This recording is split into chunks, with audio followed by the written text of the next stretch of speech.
Gerai, atsimeni, ką norėjai klausti, kaip jūsų vardas? Kaip jūsų vardas? Kaip mano vardas?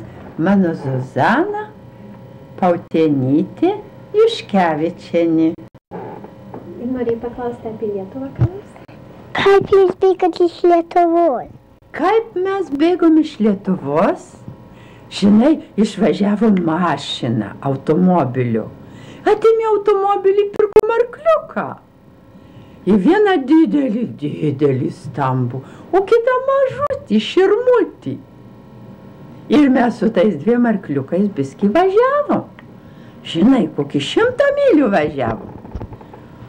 O paskui, žinai, atėjo ir pradėjo baisiai kristi bombos iš viršaus. Tai mes bijojom. Tų visų bombų. Norėjom gyventi.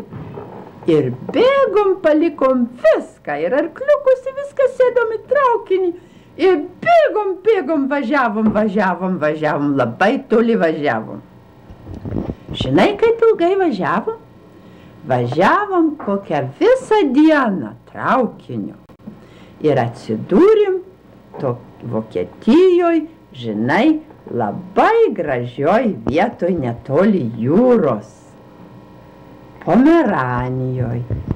Ir ten apsigyvenom ežero pusiasalį ir sutikom pirmasias kalėdas.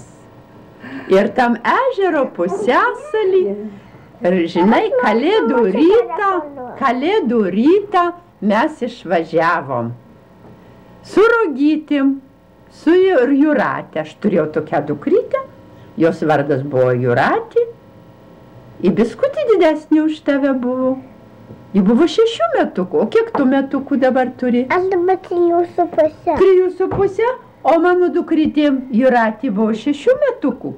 Ir žinai, snaigės krito. Taip gražu buvo. Nebuvo šalta labai, bet jau ežeras buvo užšalęs pakraščiais. Tai mes su Rogytim važinėjom. Tai buvo kalėdų pirmą dieną. Pirmą dieną kalėdų buvo. Ir žinai, tas ežeras toks gražus buvo, kad žinai, vanduo, pro vandenį aš mačiau dugną. Ir ežero dugne plaukio žuvytis. Plaukiojo žuvytis ežero dugne. Paklaus, kur močiutė buvo. Kur močiutė buvo? Kur močiutė, tegu močiutė pasisako, aš nežinau, kuri tada buvo. O kada tas?